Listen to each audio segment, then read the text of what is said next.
My girl, she buys these pants that are way too long. She thinks I'm taller than I actually am. But I don't complain because I ain't going to buy any clothes.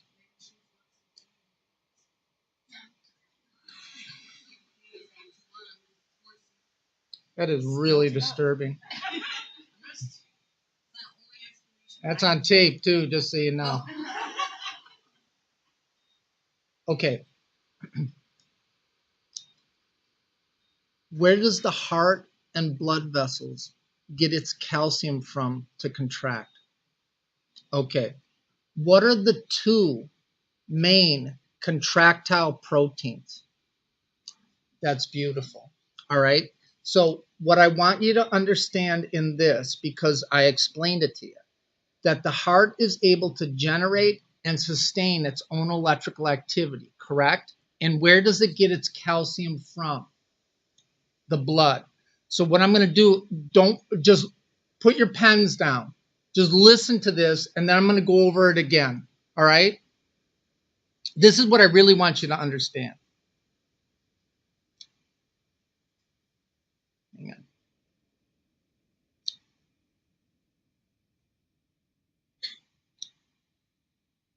Those little red balls are calcium. You got me? And they're going to flood into the actin and myosin filaments. Now, the blue chicken legs are myosin, and the partially chewed beer nuts are actin. You got me? Now, this is the important piece. The partially chewed Banana Bubblicious bubble gum, I'll write this out for you, so don't worry about it.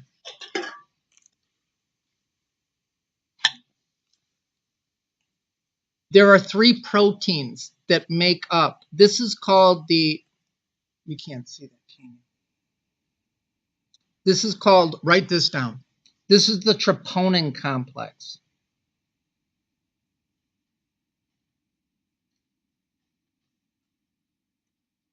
And it contains 3 troponin molecules. It contains, so this is the troponin complex. And it contains 3. Contains troponin I, troponin T, and troponin me. See, there's an I and a me. It contains troponin C. I, T, and C. Tick. You with me?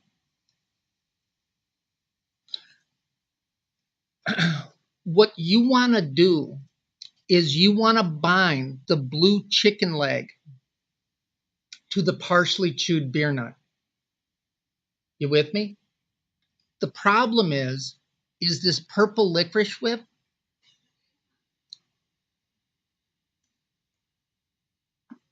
It's blocking the binding site on the partially chewed beer nut.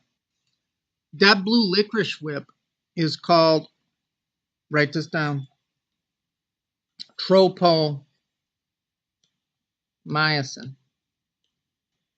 And tropomyosin covers the binding site on actin for the blue chicken leg. So watch. This is, if you read in your book, the thick filament.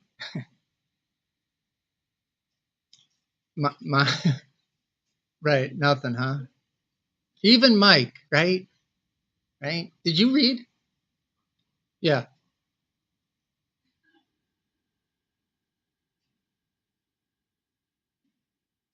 And my explanation is better? You're kidding me.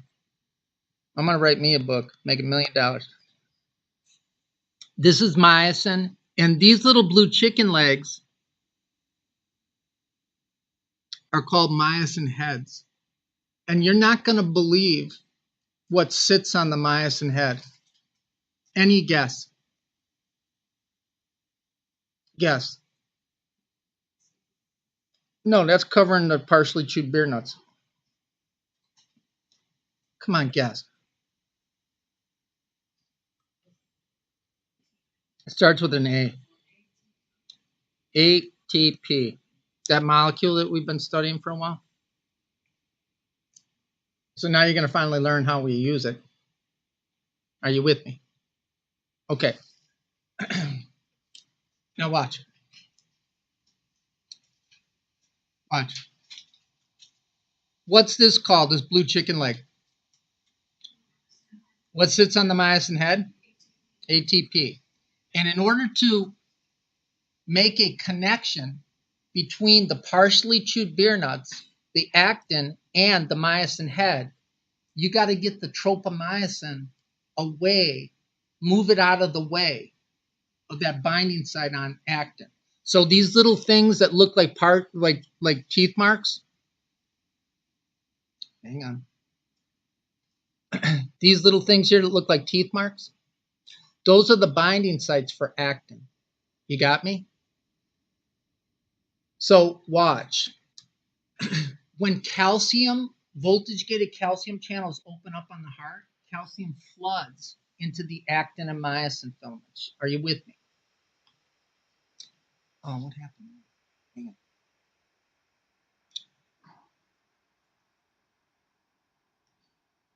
Hang on. See, I got to work on this technology. Okay.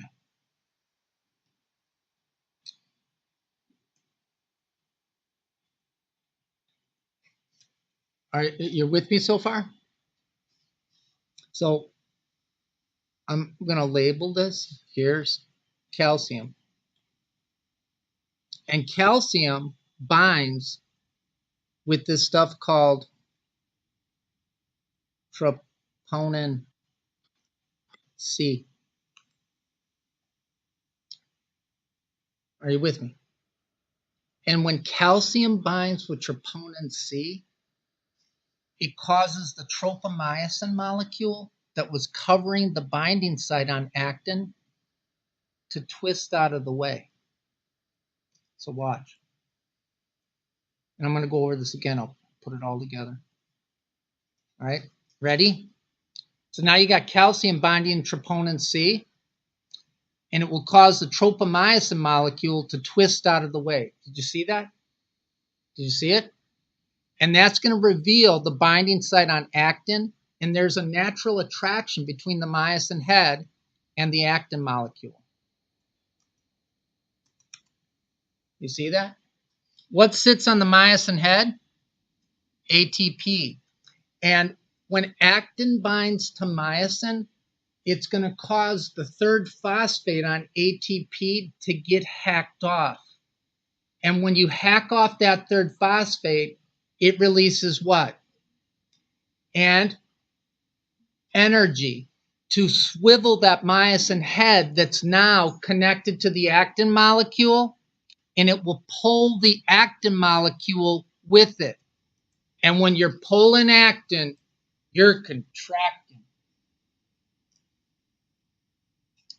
Like when this campers are rocking, don't come a knocking.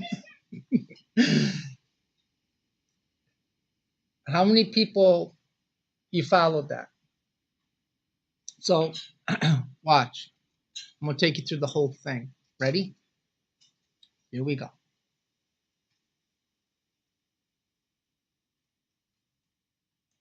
So this is where I want you to start. Calcium floods into the actin and myosin filaments, right? That action potential opens up those voltage-gated calcium channels on the cell membrane, right? Right? We went over that, right? Right? Hang on. And when calcium floods in from the actin and myosin filaments, or from the blood, here it comes. It's coming. You actually light up. The calcium's flooding into the actin and myosin filaments, and calcium binds to what? Troponin C. And when calcium binds to troponin C, it causes the tropomyosin molecule to twist out of the way and reveal the binding site on actin for the myosin head. Say yes. You're with me. Twist out of the way. And then the myosin head binds to the actin. What sits on the myosin head? ATP. So you got ATP. And the myosin head actually has an enzyme activity that will break off that third phosphate. That's going to release energy and heat. And that energy is used to swivel the myosin head, which is now connected to the actin molecule, and it's going to pull the actin molecule along with it. And that is cardiac muscle contraction. Are you with me? Did you follow this?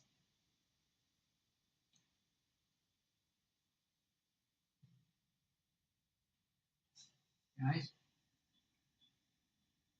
How many people are with me? All right, so watch. Watch. What makes a cell a particular cell?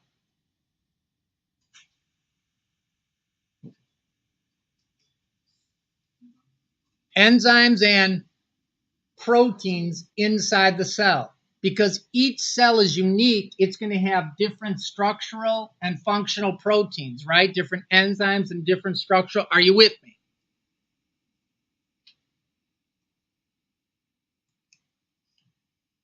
Watch it. Watch it.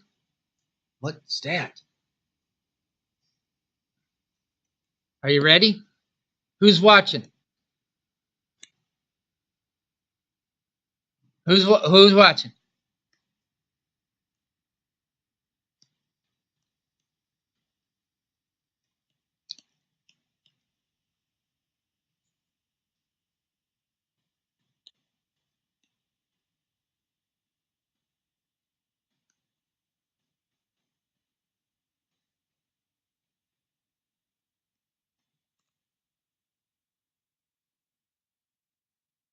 Where's the only place you find troponin I and troponin T?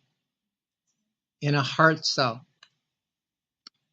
So if you're lacking blood flow to a particular area of the heart, what's going to happen to the heart cell membrane? It's going to rupture. And where's troponin I and troponin T going to go? So what are the chemical markers for a myocardial infarct?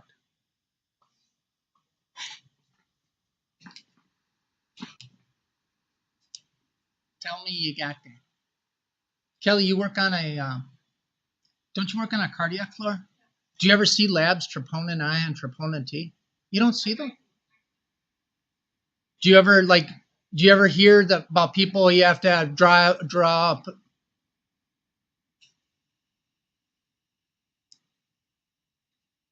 There's another one too. I'm just bringing this up. It's called CPKMB. Have you heard of that? Yeah. That's an enzyme that called creatine phosphokinase, but it's specific to heart muscle. So if those are elevated in the blood, you have had a heart attack. Watch, watch.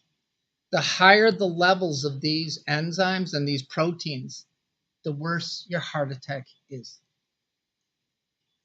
You know who will explain that to you? You think I'm lying. Wait till you get in the clinical. Wait.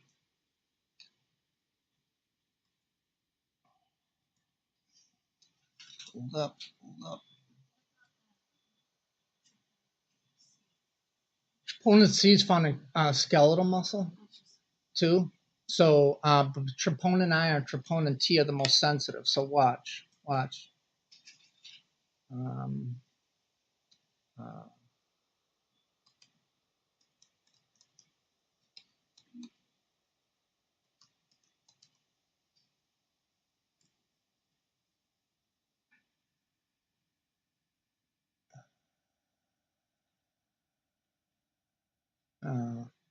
Here, can we use Wikipedia?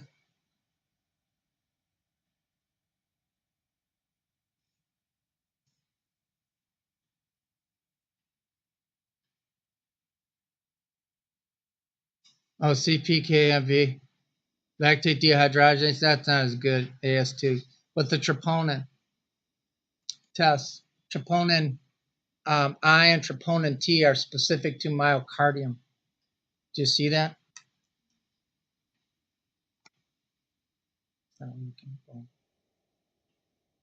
That's how they know you're having a heart attack. Say yeah. That's how it works. Can I show you something else? I'm going to show you anyways.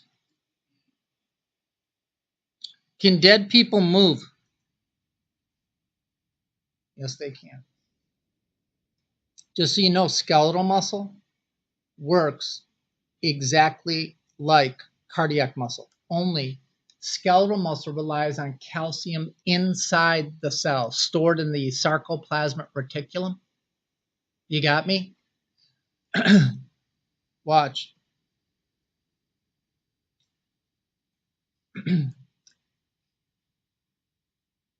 Watch this. Oh, I can't do this. When you break off that third phosphate on ATP, what's left over? ADP. In order to break the connection between myosin and actin, you have to rephosphorylate that ADP. And you do that from metabolism.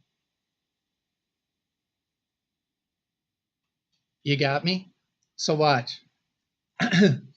In order to break the connection, you have to rephosphorylate it. If you're dead, what don't you make anymore? And you don't make any more ATP. Ain't that right? So once you break the connection before you died, what caused this contraction in the first place? Calcium. So you got little Pac-Man inside your muscle cells called lysosomes. And lysosomes will start eating away at the sarcoplasmic reticulum, and it will release the calcium. And when the calcium gets released, it will cause the muscle to contract. That's how you go into rigor mortis. That's why in a morgue, it's cold, because the warmer the body is, the faster it goes into rigor. Then the lysosomes start attacking the actin and myosin, and then you're on rubber leg street again. That's how you get rigor mortis. Say yeah. Ain't that cool? So people get weirded out, like in morgues and stuff like that, where people will sit up, right? And they'll make noise because when they sit up, they squish their stomach and then gases in their bleh. What the? And they'll burp the alphabet. How many people followed that? That's, and just so you know, cardiac muscle contraction and skeletal muscle contraction are very, very close. The mechanism is almost identical, except that the heart relies on calcium from the blood to contract, where the skeletal muscle doesn't. If skeletal muscle relied on calcium from the blood to contract, if you gave somebody a calcium channel blocker, it would lower their blood pressure, but they would be paralyzed. Can't move, but my blood pressure's good. Say yeah. Okay. That, ladies and gentlemen, is it's up to you. Better make sure I did it, because I'm assuming I did it, guys.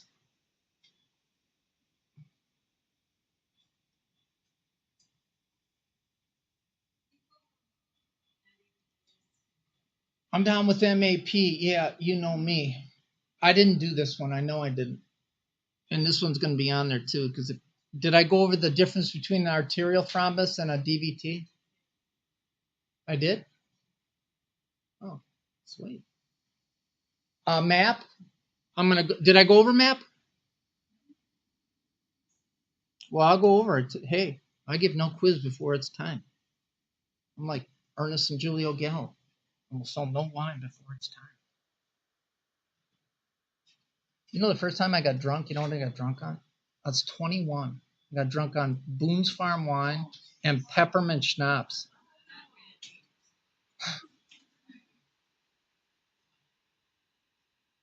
I thought I forgot how to read too.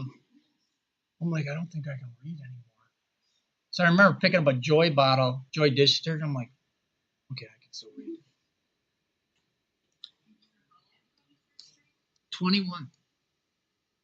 Yeah, swear to you. Yeah, it was 18 back then. I didn't drink until I was 21. Then I fell in love with it. I only drink in days that end in Y. I don't drink anymore, but I don't drink any less either. Okay, what was I going to tell you about? Okay. Uh, MAP stands for mean arterial blood pressure. And mean arterial blood pressure is really the perfusion pressure necessary to send blood to the cells of the body. You got me? And it's determined by taking 2 times your diastolic blood pressure plus your systolic blood pressure. This is math. Divided by 3.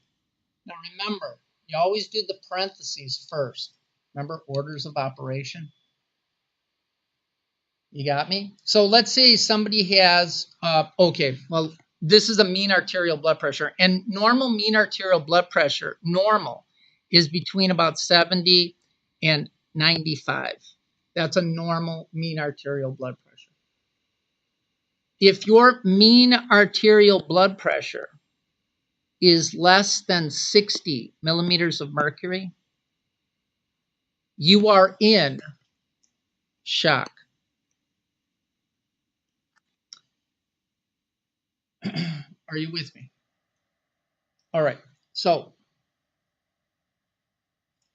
let's say somebody comes in, you're working in the ER, you matriculated through the Gateway Technical College program, you passed your NCLEX exam, and somebody comes in and their blood pressure is 70 over 30. Are they in shock?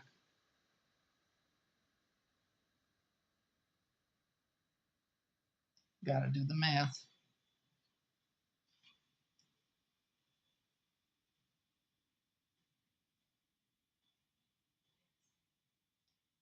So that would be 120 plus 70 is what?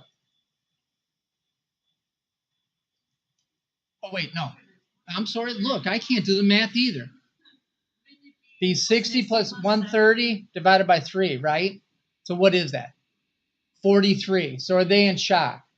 So if they're in shock, if their mean arterial blood pressure is less than 60, they cannot perfuse their brain and vital organs. So will they be conscious? No, they are in shock. So that's the true definition. The true definition of shock is the inability to maintain blood flow to your brain and vital organs. Say yes. How many people have taken microbiology? I had to talk to Dr. McLaughlin to verify this. All right, watch. If you had a choice between a strep infection or a staph infection, which would you choose? Strep all day. Strep, the immune system can encapsulate that bacteria. It can put a little protein coat around it. That's why if you got a strep infection and you look in the back of your throat, you see these white pockets of pus. That is the immune system encapsulating it. Strep, difficult to encapsulate, spreads. And you better get this. I told you there's 11th commandment. Thou shalt not get bacteria into the central circulation. If you get bacteria into the central circulation, what do you have? That's good. You have sepsis. And staph releases a compound that's embedded in its cell wall. Did you notice I said cell wall? Thank you. it releases a super antigen called exotoxin. That just sounds bad. Exotoxin. Boy, this sounds like a really good extra credit question. I'm winking, but that ain't going to be caught on the video. Watch it. When you have sepsis, where do you have the bacteria? All over. And what does staph release? Exotoxin. And exotoxin takes arteries throughout your body that was like this, and makes them go like this. Where? All over. And according to if the arteries dilate, what happens to resistance to arterial blood flow? It goes way down. So what happens to your systolic blood pressure? It goes way down. And if you don't have a mean arterial blood pressure of at least 60, what are you in? What caused the shock? Bacteria in your central circulation. And what's the term to describe bacteria in your central circulation? So you are in. Will these people have a fever? Yeah, fever to burn. What does fever do to arteries? It dilates them. So what's the first thing you want to do if somebody's in septic shock? You want to cool them down. That's exactly what you do. So you put them in a bucket of ice, like a Mr. Turdy pool, and keep them cool. What do you got to do to a person who's in septic shock? Because if they're thrown into a bucket of ice, the natural reaction would be to shiver. So you got to paralyze them and put them on a ventilator so they don't shiver to raise their body temperature. And you never let that ice go to waste. So if you're working second shift at break, you run to the liquor store, throw a couple 40s in there for after work. That's being green. All right, are you following me? Then you give them antibiotics and you pray that they survive. Tell me you got that. If you have septic shock on your chart, that is never a good thing. Tell me you're with me.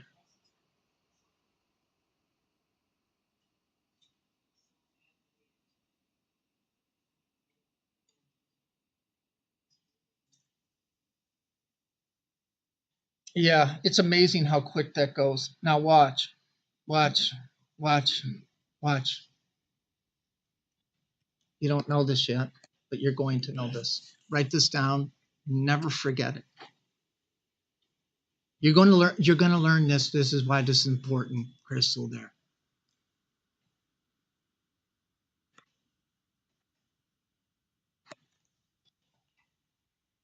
What are histamines?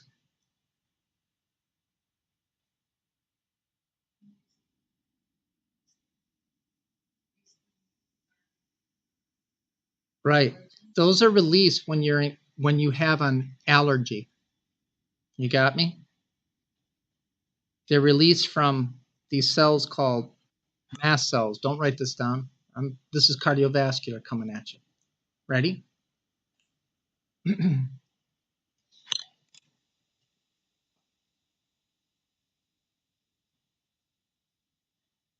you inject something, or inhale something, it gets circulated through your entire body, right? So let's say, for example, you're allergic to bees,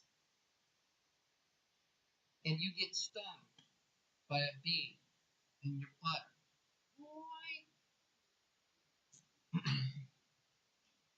Where's that venom going to circulate? And when it does, cells of the immune system are going to release histamine. What do histamines do? to arteries.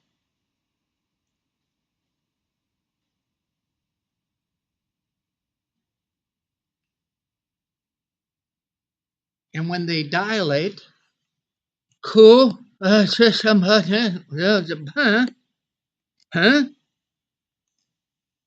What's going to happen to resistance to arterial blood flow all over your body? What's going to happen to your systolic blood pressure? And when you get a full body allergic reaction, it's called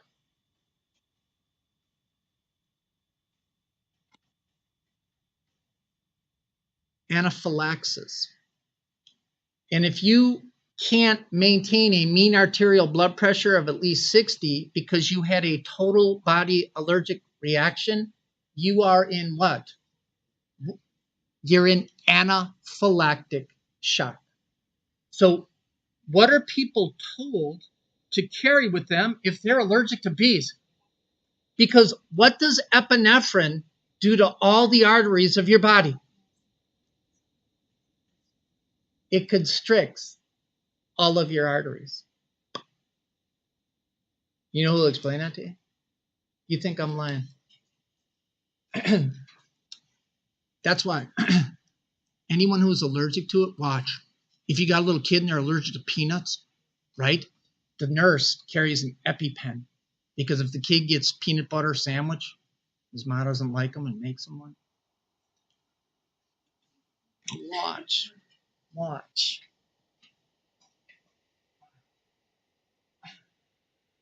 Is your throat vascular?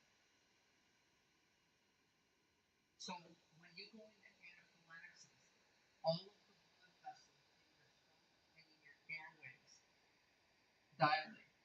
So people say, it felt like my throat was closing off. That's because it is closing off. And Benadryl ain't going to do nothing for you. Because Benadryl just prevents the further release of histamines. It's an antihistamine. You got to constrict those blood vessels. And the only thing that you know that constricts blood vessels is say that is anaphylactic and septic shock.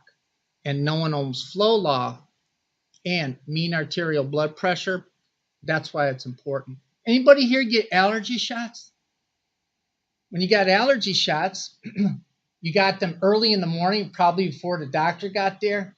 And each time they gave you an allergy shot, they gave you what you were allergic to, right?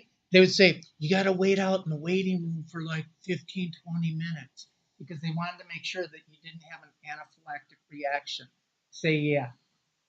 And then if you did, then they give you the epinephrine. Say, yeah. The hope is that you can prevent those mast cells from binding those antibodies, so you will actually desensitize people over time. When we get to the immune system, I'll explain that. Did you follow that? Right? So that's anaphylactic and septic shock. I'm just going to tell you. Yeah. I'm just going to tell you. Can I just tell you? I'm going to tell you. What am I going to tell you? Yep, this is going to be good stuff.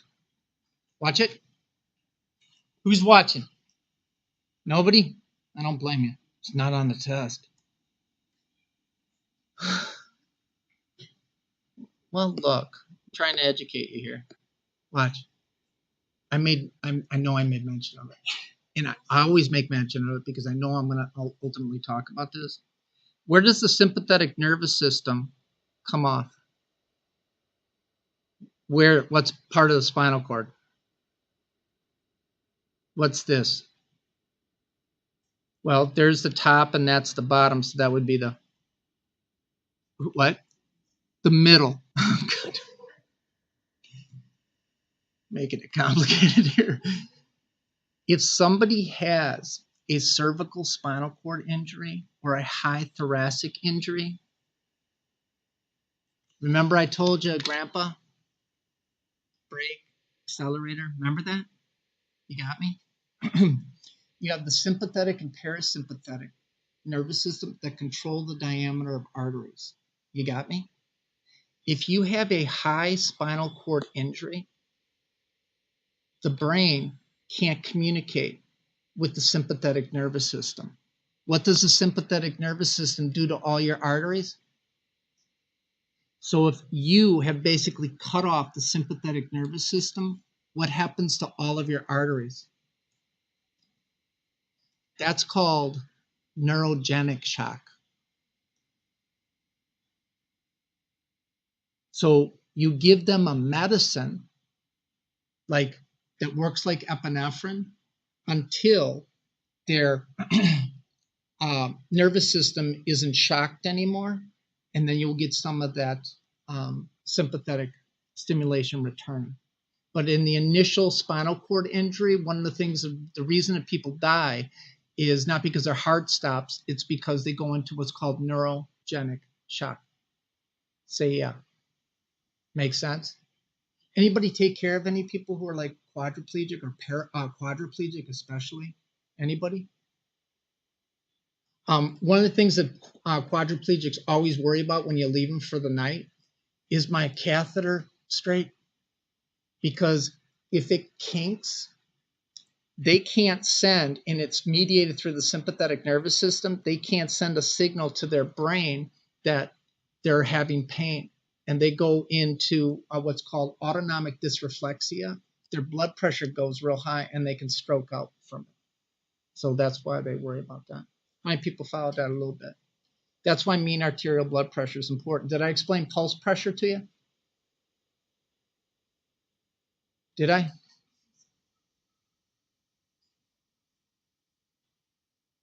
Pulse pressure is the pressure of the pulse. Yeah, you should write that down. Pulse pressure is the difference between your systolic blood pressure and your diastolic blood pressure. So normal pulse pressure is between 40 and 60. Now, what's important to know is this, is if you have a widening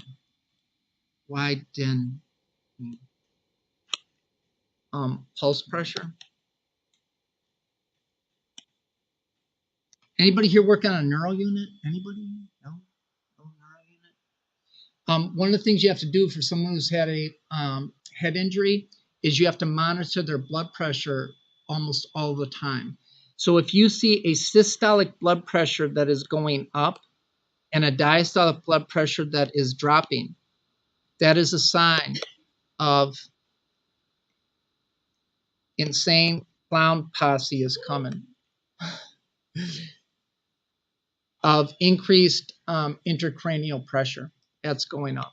So that's something, that's why they monitor blood pressure routinely in a neuro ICU. They do it like every 15 minutes. And if you see that widening, that's an indicator that the cranial pressure is going up. Say yeah.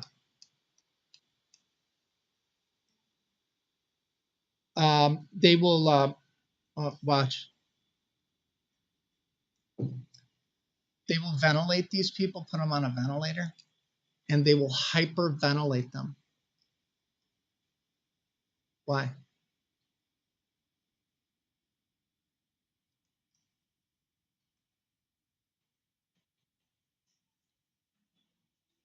You're getting rid of CO2, and what does CO2 do to arteries? High levels of CO2 causes arteries to dilate. Do you want your arteries dilating when you're got up? No. So they blow off more CO2, so they cause the coronary or the carotid arteries to constrict to reduce blood flow to the brain, so the pressure don't go up. And they'll give them a drug called mannitol, which is an osmotic diuretic, to suck fluid out of their brain too. But they'll hyperventilate them.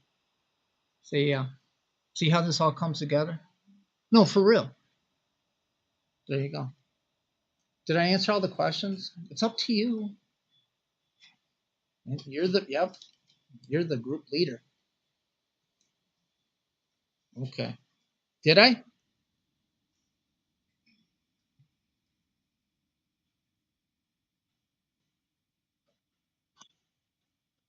Respiratory is next. Yeah.